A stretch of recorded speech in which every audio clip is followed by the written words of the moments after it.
Hello friends, welcome to my channel Shri Physics. This is video number 5 from the chapter Motion in a Plane. Third chapter of 11th Physics. Name of the chapter is Motion in a Plane. And in today's video, we are going to study about this part, equation of motion for uniform acceleration. On page number 34. Before starting today's video, if you have not yet subscribed to my channel, subscribe to the channel, like the videos, share the videos with your friends who are studying in 11th standard. Notes of all the chapters, all the videos are given in the description box of respective video. A link is given in each video. You can download PDF notes of that video by clicking the link given in the description box of that video. These notes will be useful for you to study from examination point of view. So let us start today's part, which is equation of motion for uniform acceleration. So let us start today's video. Equation of motion for rectilinear motion. म्हणजे आपण जे equations derive करणार आहोत ते rectilinear मोशनसाठी आहे. Rectilinear motion is a motion along a straight line, that is also called as one-dimensional motion. We can graphically derive Newton's equations of motion for an object moving with uniform acceleration. म्हणजे आज आपण जे equations derive करणार आहोत, 3 equations of motion which are very important in physics, in kinematics, in dynamics. आज आपण जे equations derive करणार आहोत ते फिजिक्समध्ये खूप महत्त्वाचे आहे. हे इक्वेशन्स तुम्हाला अनेक ठिकाणी प्रॉब्लेम्स सोडवताना, मल्टिपल चॉईस क्वेश्चन्स सोडवताना उपयोगी पडतील. तुम्हाला जर हे 3 इक्वेशन्स ऑफ मोशन्स माहिती नसतील तर फिजिक्समध्ये तुमचं खूप मोठ्या प्रमाणावर नुकसान होणार आहे. तुम्ही चांगल्या प्रकारे मार्क्स स्कोअर करू शकणार नाही. हे बेसिक आहेत इक्वेशन्स ऑफ मोशन. अनेक डेरिवेशन्समध्ये आपल्याला ते यूज करायचे आहेत आणि ते इक्वेशन्स ऑफ मोशन तुमचे पार्ट असले पाहिजे आणि ते कसे आलेत त्याचं डेरिवेशनसुद्धा तुम्हाला समजलं पाहिजे. तुमच्या बेसिक कन्सेप्ट ह्या क्लिअर असल्याशिवाय तुम्ही फिजिक्समध्ये चांगले मार्क्स घेऊ शकत नाही. नुसतं पाठांतर करून घोकमपट्टी करून तुम्ही मार्क्स घेऊ शकत नाही. आणि हे जे इक्वेशन्स ऑफ मोशन आज आपण डिराईव्ह करणार आहोत ते ग्राफिकली डिराईव्ह करणार आहोत.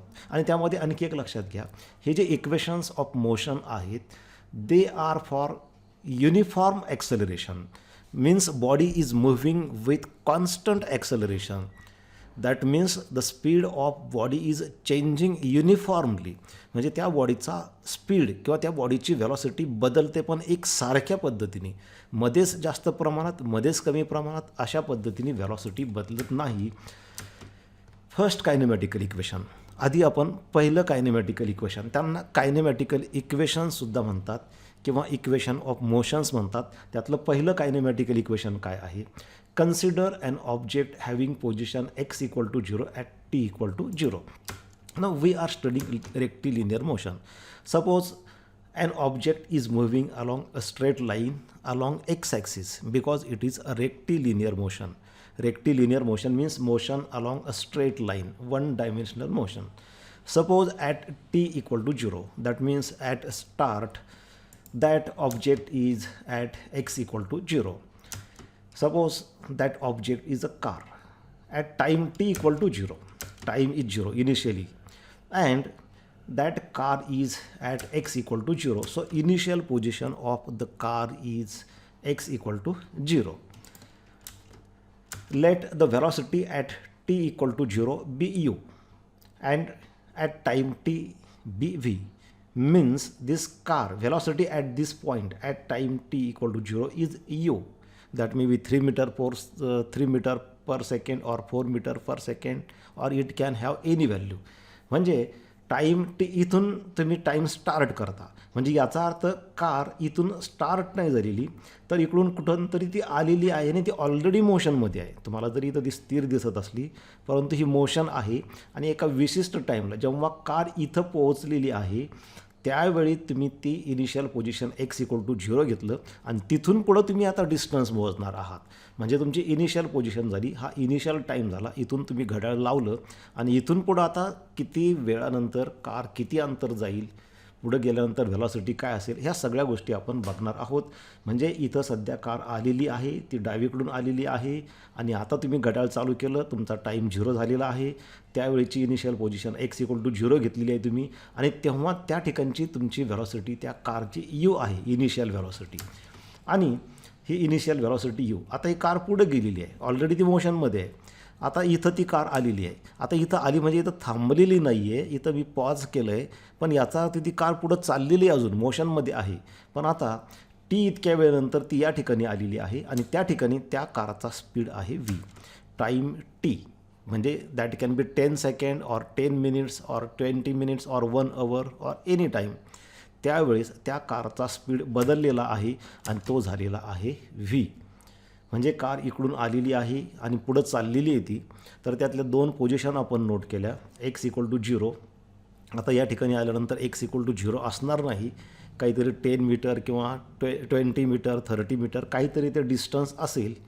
ते किती असतं त्याचा फॉर्म्युला डिराईव्ह करायचा आहे, इथं फायनल व्हेलॉसिटी काय असेल त्याचा फॉर्म्युला डिराईव्ह करायचा आहे. ह्या सगळ्या गोष्टी आपल्याला डिराईव्ह करायच्या आहेत. 3 इक्वेशन्स ऑफ मोशन आपल्याला तयार करायच्या आहेत graphically. The graphical representation of motion is shown in figure. आता ही जी काय मोशन झालेली आहे ती आपण ग्राफिकली दाखवू. Taking time on x axis and velocity on y axis.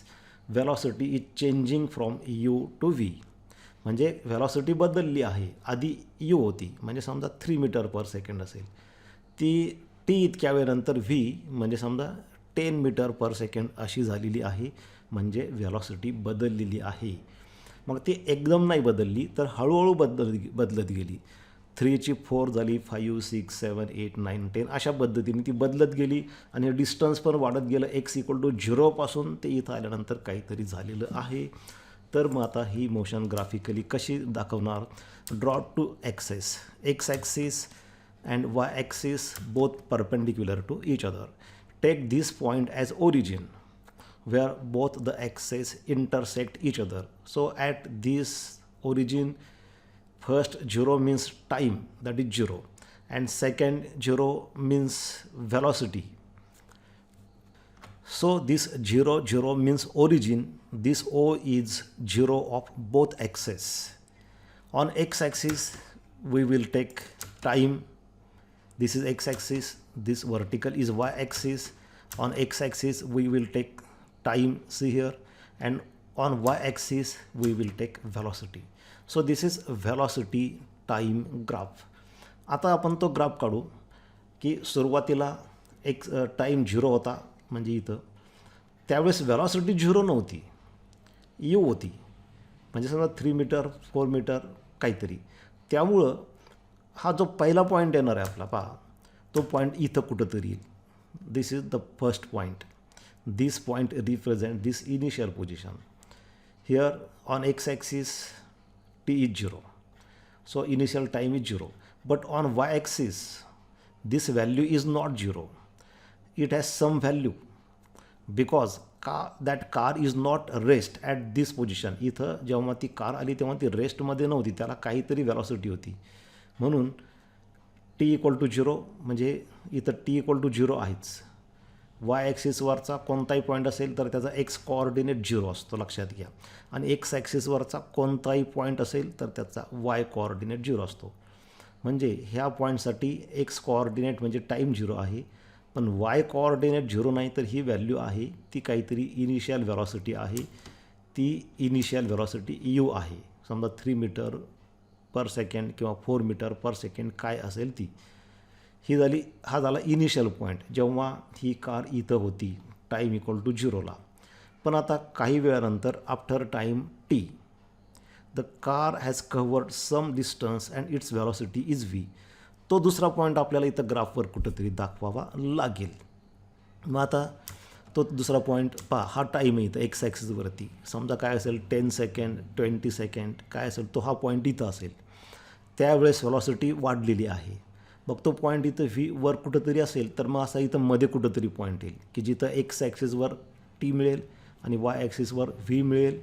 समजा ती व्हेलॉसिटी व्ही इथं आहे त्यावेळी. At time T velocity is V.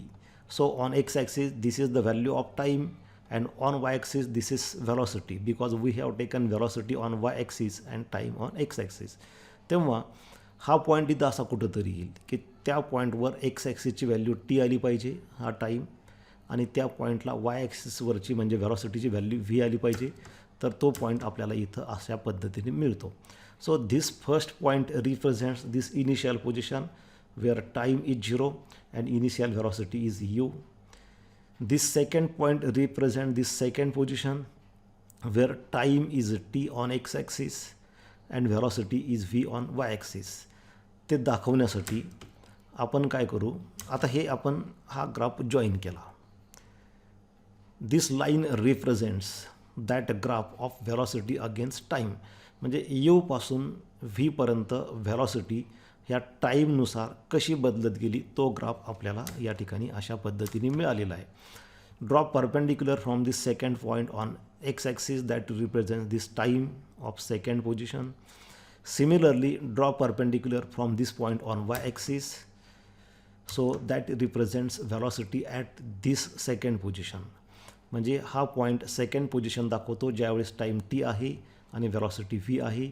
आणि पहिला पॉईंट ही इनिशियल पोझिशन दाखवतो Wien velocity is 0, Wien time is 0 and velocity is you. सुरुवातीला velocity 0 नाही. व्हेलॉसिटी 0 असती ना तर हा पॉईंट इथं आला असता असा, आणि मग हा कर्व असा जॉईन झाला असता. इथं ओरिजिनमधून ती लाईन गेली असती. आता हा पहिला point A. Suppose this first position is represented by this point. Say that point is A and second point is B. Then slope and this point is suppose D. हा पॉईंट D आहे समजा. आता आपल्याला पहिलं कायनेमॅटिकल equation तयार करायचं असेल तर आता हा ग्राफ नीट लक्षात घ्या. हा अशा पद्धतीने ग्राफ आलेला आहे आणि त्या ग्राफवरून आपण first equation of motion derive करणार आहोत. कसं डिराईव्ह करायचं आहे बघा. हा ग्राफ तो आलेला आहे. A is a initial position where time is 0, initial time and initial velocity is u. B is final position, this position where time is t and velocity is v, that is shown in bracket. आता आपण ते ब्रॅकेटमध्ये values दाखवल्या. B ची X ॲक्सिसवरची value म्हणजे time T आणि Y ॲक्सिसवरची व्हॅल्यू म्हणजे व्ही, आणि ए ची एक्स ॲक्सिसवरची व्हॅल्यू 0 इनिशियल टाईम आणि वाय ॲक्सिसवरची व्हॅल्यू ही यू इनिशियल व्हेलॉसिटी. आता फर्स्ट इक्वेशन ऑफ मोशन आपल्याला डिराईव्ह करायचं आहे. तर ते कसं करायचं आहे तर स्लोपवरून आपल्याला ते काढणार आहे. In last video we have seen formula for slope. Slope equal to y2 minus y1 upon x2 minus x1. This is formula for slope. Now in this case y1, this point is the coordinates of this point A are x1 y1, x1 y1, and coordinates of second point are x2 y2. So x1 is 0. This x1 is 0. y1, this y1 is u. x2 is a t. This x2 is t and y2 is v. So we will find the slope, and from that slope we get first equation of motion. How? Try to understand. The acceleration is given by slope of the line AB. In last video यापूर्वीच्या व्हिडिओमध्ये आपण velocity time ग्राफबद्दल शिकलो आहे आणि त्यामध्ये आपण असं शिकलो आहे की जो ग्राफ मिळतो त्याचा जो स्लोप असतो तो ॲक्सलरेशन देतो. हे आपण मागच्या व्हिडिओमध्ये शिकलो आहे आणि तुम्ही तो व्हिडिओ पाहिला नसेल तर अगोदर तो व्हिडिओ तुम्ही बघणं गरजेचं आहे. Slope of this line gives acceleration and we have seen acceleration is constant. यामध्ये आपण असं गृहीत धरलं आहे आपण जे इक्वेशन्स ऑफ मोशन तयार करणार आहोत ते कॉन्स्टंट ॲक्सेलरेशनसाठी आहे. म्हणजे ही कार जेव्हा इथून इथपर्यंत पोहोचते तेव्हा स्पीड एक सारख्या पद्धतीने वाढत चाललेला आहे. कमी जास्त पद्धतीने वाढलेला नाही. स्पीड वाढतो पण एक समान पद्धतीने. आता याचा ॲक्सेलरेशन काढायचं म्हणजे स्लोप काढायचा. स्लोपचा हा फॉर्म्युला आहे. Therefore slope equal to y2 means values on y axis. So this v will be y2, u will be y1, and x2 minus x1. x2 means x coordinate of this point, x2 means this t, and x1 means x coordinate of a. So x2 is the t, x1 is 0. So v2 minus v1, v2 means v, this equation gives a slope v2, this v2 second point on y-axis, v1 first point on y-axis, so v minus u. So here v2 minus v1 means v minus u, and t2 this second time t2, because x2 minus x1, this point is x2, this point is x1, x2 this is also t2 minus t1, so this t2 is a t, t1 is 0, so this t minus 0 is a t. So acceleration A is V minus you upon T. लक्षात घ्या विद्यार्थी मित्रांनो, हा formula आपण वापरला. तुम्ही किंवा ह्या कोऑर्डिनेट्सवरून सुद्धा काढू शकता. तुम्ही ॲक्सेलरेशन काढायचं असेल तर फॉर्म्युला असा आहे y2 मायनस y1. y2 म्हणजे बघा v आणि y1 म्हणजे u, म्हणून इथं मिळालं v मायनस यू. आणि x2 मायनस x1 म्हणजे काय, तर x2 म्हणजे t, x2 म्हणजे t आणि x1 म्हणजे 0, म्हणून t मायनस 0 ही t आलं या ठिकाणी.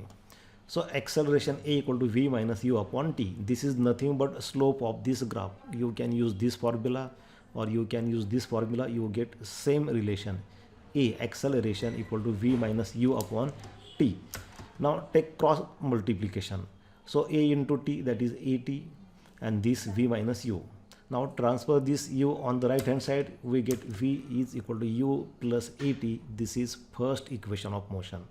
So this is equation number 1. This is very important equation. We are going to derive 3 equations of motion which are very important in physics.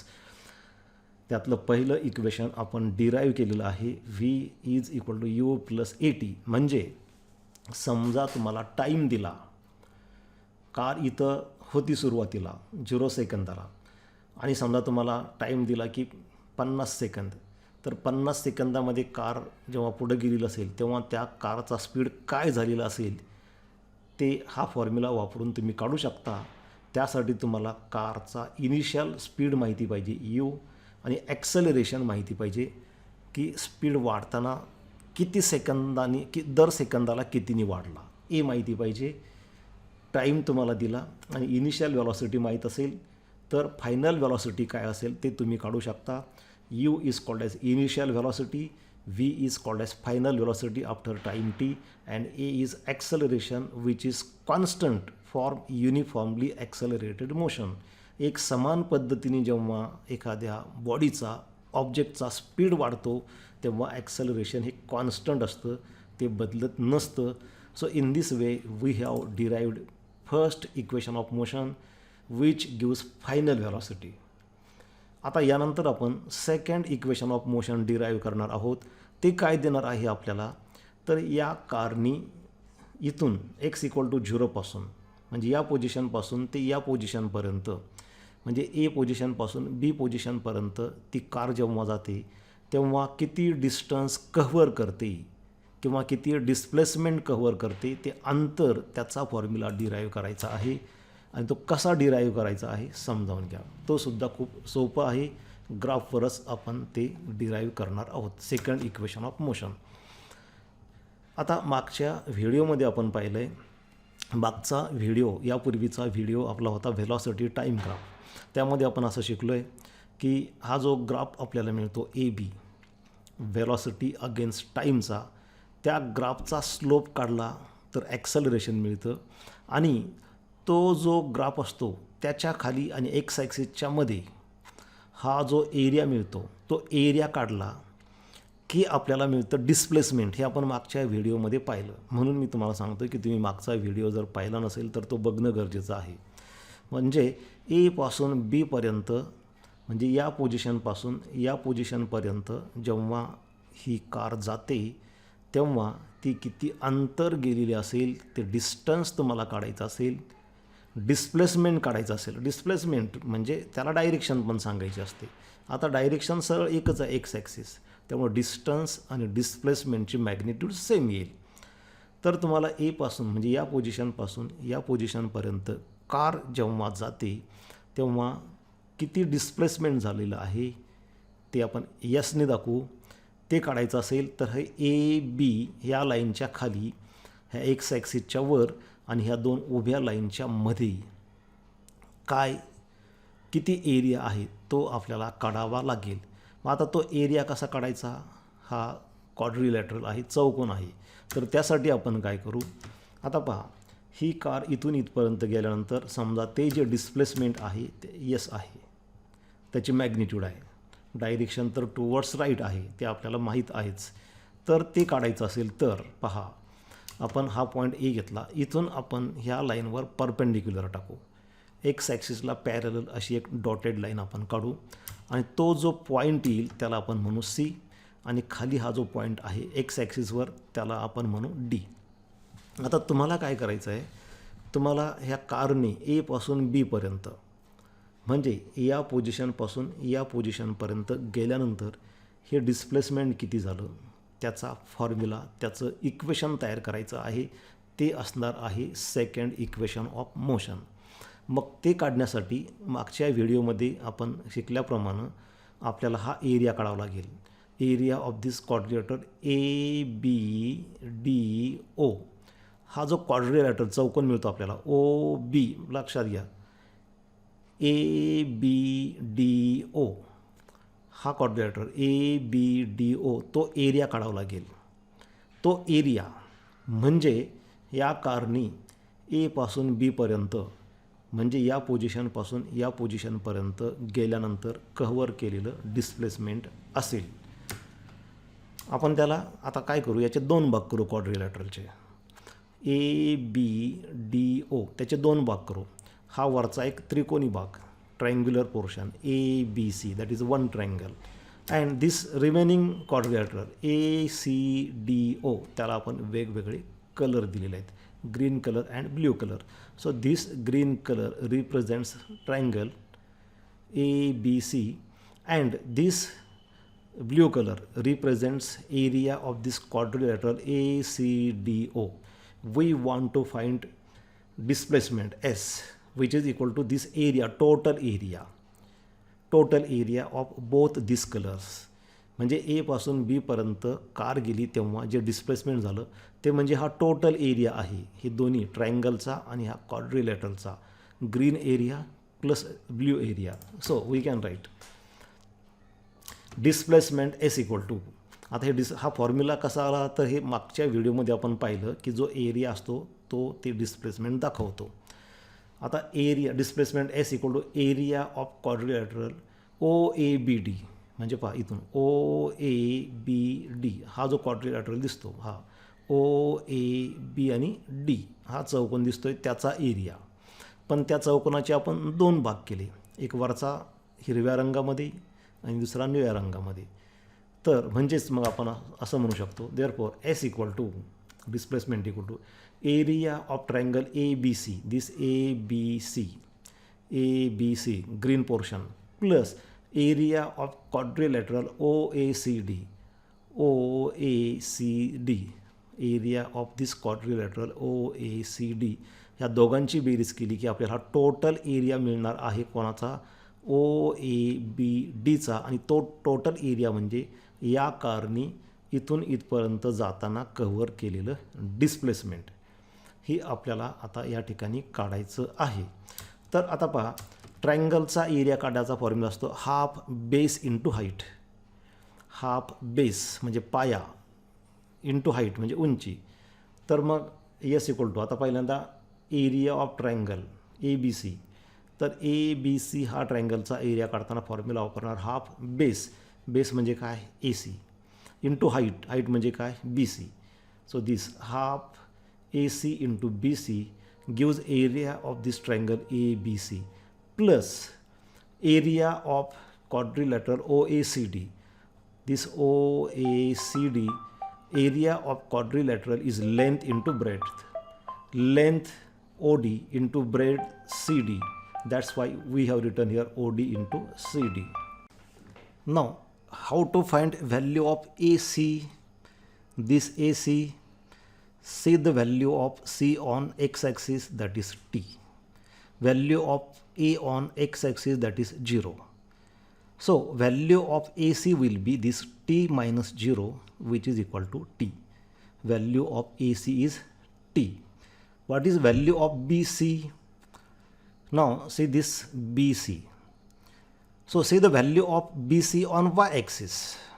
Value of B is V. Value of C is U. Therefore value of BC will be V minus U. Value of BC is equal to V minus U.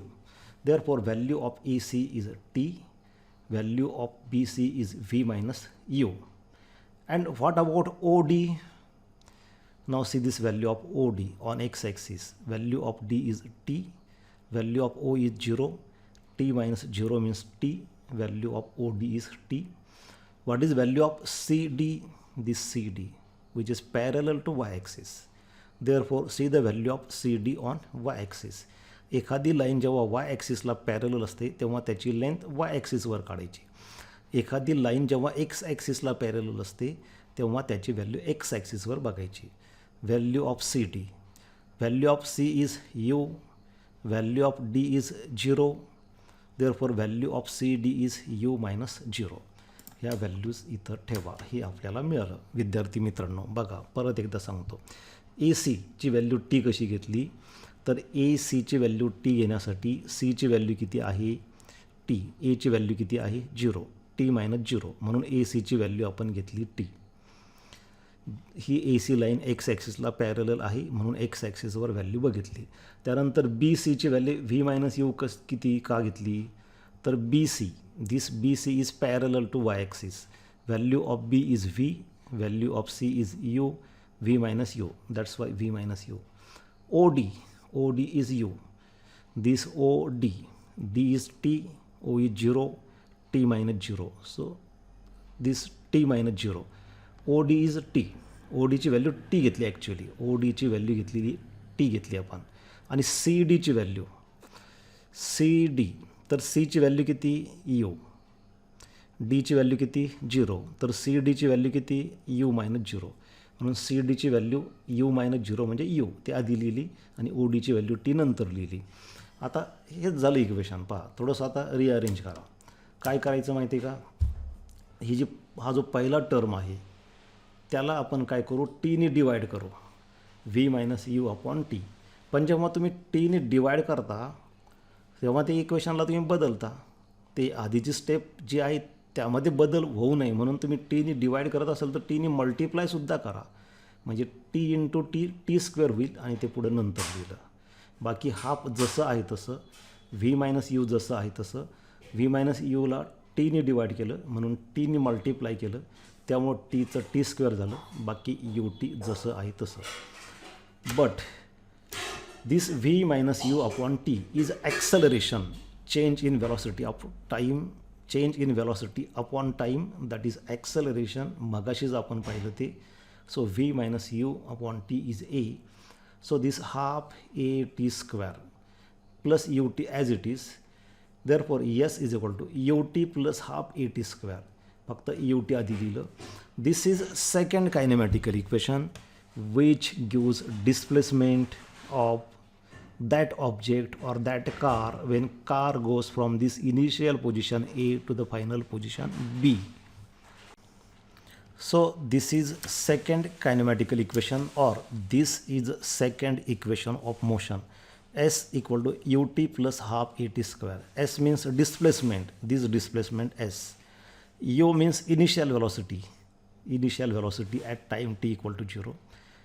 T is a time, this time during which that car covers this displacement S. A is acceleration which is uniform, which is constant. T is time. म्हणजे या दुसऱ्या इक्वेशनचा use करून तुम्ही त्या ऑब्जेक्टनी किंवा त्या बॉडीनी किंवा त्या कारनी किती अंतर कव्हर केलं हे तुम्हाला काढता येतं जर तुम्हाला इनिशियल व्हेलॉसिटी, टाईम आणि ॲक्सेलरेशन माहीत असेल तर. अशाच पद्धतीने आपण आता third equation of motion derive करू. त्यासाठी आपल्याला आता ग्राफची गरज नाही. बघा कार जेव्हा एका ठिकाणाहून दुसऱ्या ठिकाणी जाते तेव्हा त्या कारची व्हेलॉसिटी कॉन्स्टंट नाही, बदलत जाते. Initial velocity was u at time t equal to 0. Final velocity is v at time t. velocity changes. If suppose initial velocity is 2, then it gradually increases 3, 4, 5, 6, 7, 8, 9, 10 like that. So average velocity. In this case, average velocity is u plus v upon 2. दोन गोष्टीचं आपण सरासरी कसं काढतो, तर दोघांची बेरीज करून दोन्ही भागतो. पहिल्या पोझिशनची व्हेलॉसिटी u आहे, फायनल पोझिशनची व्हेलॉसिटी v आहे. Their average will be u plus v upon 2. Also, and from that we can write distance. We know formula for distance is average velocity into time, because average velocity is total distance upon total time. From that we get s equal to average velocity into time. When this average velocity is multiplied by this time taken by car to go from one position to another position, then we get this distance. ह्या average व्हेलॉसिटीनं टाईमने multiply केलं तर आपल्याला हे distance मिळतं. कारण पहा, तुम्ही टाईमने जर डिवाईड केलं तर यस अपॉन टी, म्हणजे ॲव्हरेज व्हेलॉसिटीची डेफिनेशन आहे distance, total distance or path length upon time. आता त्याच्यावरून आपण असं लिहिणार s equal to you plus V upon 2 into t. काय केलं आहे आपण, हा जो 2 नंबरचा इथं जो फॉर्म्युला आला आहे s equal to v average into t, त्यामध्ये फक्त ही व्ही ॲव्हरेजची व्हॅल्यू ठेवली. हे इक्वेशन 1 आपल्याला मिळालं. S equal to you plus V upon 2 into t. U means initial velocity, v means final velocity and t is time. Acceleration is given by formula for acceleration. Acceleration is uniform. Acceleration means rate of change of velocity. Change in velocity upon time. V minus u, change in velocity. Final velocity minus initial velocity. V minus u gives change in velocity divided by that time gives acceleration. So A equal to V minus u upon t, acceleration. From that we get t equal to, this t is taken on left hand side and a is taken on right hand side in denominator. We get t equal to v minus u upon a. यात स्टेपवरून ही step तुमच्या लक्षात आली असेल. Keeping this value in equation 1, ही जी टीची value आलेली आहे ही आपल्याला equation 1मध्ये ही G T दिसतंय त्या जागेवर ठेवायची आहे. म्हणजे हे इक्वेशन 1 बघा, आता त्याच्यामध्ये फक्त टीची व्हॅल्यू ठेवायची आहे. This equation 1 S equal to you plus V upon 2. बघा, यू प्लस व्ही अपॉन 2 जसं आहे तसं. This T, in place of this T we have kept this value V minus you upon A. This V minus you upon A. The same step can be written like this. This 2a, हे दोन वेगवेगळ्या ब्रॅकेटमध्ये लिहिण्याच्या ऐवजी 2a एकत्र लिहिलं आणि numerator पण you plus V into v minus you. आता यू प्लस व्ही काय किंवा व्ही प्लस यू काय एकच आहे, लक्षात घ्या. 4 प्लस 3 काय आणि 3 प्लस 4 काय एकच आहे. त्यामुळं यू प्लस व्हीच्या जागी व्ही प्लस यू समजा. आणि तुम्हाला एक आयडेंटिटी माहिती आहे, एक फॉर्म्युला माहिती आहे, A plus B into A minus B equal to A square minus B square असतं. तसं हे व्ही प्लस यू, व्ही आधी समजा यू नंतर समजा, v plus u into v minus u equal to v square minus u square upon 2a. ही step आपल्याला मिळते. Take cross multiplication, so it becomes 2as cross multiplication equal to v square minus u square. After that we get transfer this minus u square on left hand side, we get u square plus 2as equal to v square. From that we get, by changing sides, v square equal to u square plus 2as. This is third equation of motion. V square equal to u square plus 2as. This equation gives final velocity of car at time t. If you know initial velocity, this initial velocity, acceleration and displacement, जर या कारनी किंवा त्या ऑब्जेक्टनी किती displacement cover केलं ते S तुम्हाला माहीत असेल, ॲक्सलरेशन माहीत असेल आणि इनिशियल व्हेलॉसिटी माहीत असेल तर फायनल व्हेलॉसिटी तुम्हाला काढता येते. ही अशा पद्धतीने आपण 3 कायनेमॅटिकल इक्वेशन्स डिराईव्ह केलेत. This is first kinematical equation or first equation of motion, V equal to you plus A T. Second, s equal to ut plus half at square, where s is a displacement covered by that car from this position to final position. This s, that s is a displacement, and v square equal to u square plus 2s. This is third equation of motion. विद्यार्थी मित्रांनो, हे 3 equations of motion फिजिक्समध्ये खूप महत्त्वाचे आहेत. जसं जसं तुम्ही ह्या इथून पुढं डीपमध्ये स्टडी करायला जाल, फिजिक्समध्ये एक एक चॅप्टर शिकत जाल, त्यावेळेस तुमच्या लक्षात येईल की ह्या इक्वेशनचं इम्पॉर्टन्स, ह्या इक्वेशनचं महत्त्व किती आहे. तुम्ही जेवढे प्रॉब्लेम सोडवणार, जेवढी प्रॅक्टिस करणार, जेवढे मल्टिपल चॉईस क्वेश्चनची प्रॅक्टिस करणार, तेव्हा तुम्हाला या 3पैकी कोणत्या इक्वेशनची कधी गरज पडेल ते सांगता येत नाही. जसा प्रॉब्लेम असेल, जसं मल्टिपल चॉईस क्वेश्चन असेल, त्या पद्धतीने 3पैकी एक इक्वेशन यूज करायचं असतं. त्यामुळे हे इक्वेशन्स तुम्ही कायम लक्षात घ्या, कायम पाठ करा. तर अशा पद्धतीने आजच्या व्हिडिओमध्ये आपण 3 इक्वेशन्स ऑफ मोशन डिराईव्ह केलेले आहेत. Thank you for watching.